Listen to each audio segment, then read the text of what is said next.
look at the leading five, which of these countries do you think the United States can most rely on? That is why the working class across the Western world is so angry. But if you look at the leading five, which of these countries do you think the United States can most rely on? Is it Venezuela, Saudi Arabia, Iran, or Iraq? No, it's Canada. It works very well with American refineries, and we sell it to the United States at an enormous price discount. Furthermore, we could build up an enormous reserve of this oil so that if, God forbid, the Strait of Hormuz were to be closed, just a random example, America's friends in neighboring Canada would have a couple 100 million barrels that are already produced and ready for use if it's needed. So this is really kind of rocket fuel for the Canadian economy, but it's strategically important for our American friends.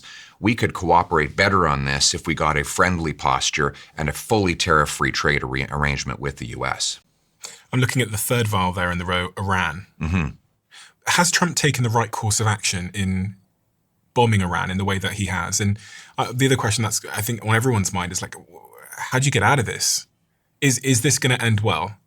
The Iranian government has been extremely hostile and very dangerous to Canada. They killed 55 Canadian citizens and 30 permanent residents by shooting a civilian aircraft out of the sky, PS-752, for reasons we still do not understand and with no explanation whatsoever. They have unleashed agents into our communities and streets to harass the Jewish and Persian communities of Canada.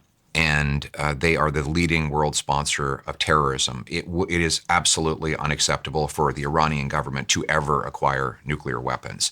And there's no doubt in my mind that the only reason that they are enriching uranium is for martial purposes. There's no need to enrich it to the degree they have in order just to have nuclear power plants. I have no doubt that they were doing it for the purpose of developing a weapon. And if that were to happen, it could be catastrophic for neighboring countries, but also for faraway lands if given the ability to develop long-range missiles. So my view and the view of the Canadian government is that the Iranian government cannot be allowed to develop nuclear weapons, and any action to stop them from doing that is necessary for world peace. Was this action necessary to stop that, in your view? I think that the initial actions were definitely necessary, particularly the bombings 4 or 5 months ago to target the nuclear development sites. But I think any actions to degrade their nuclear capabilities, prevent them from ever achieving them, is favorable.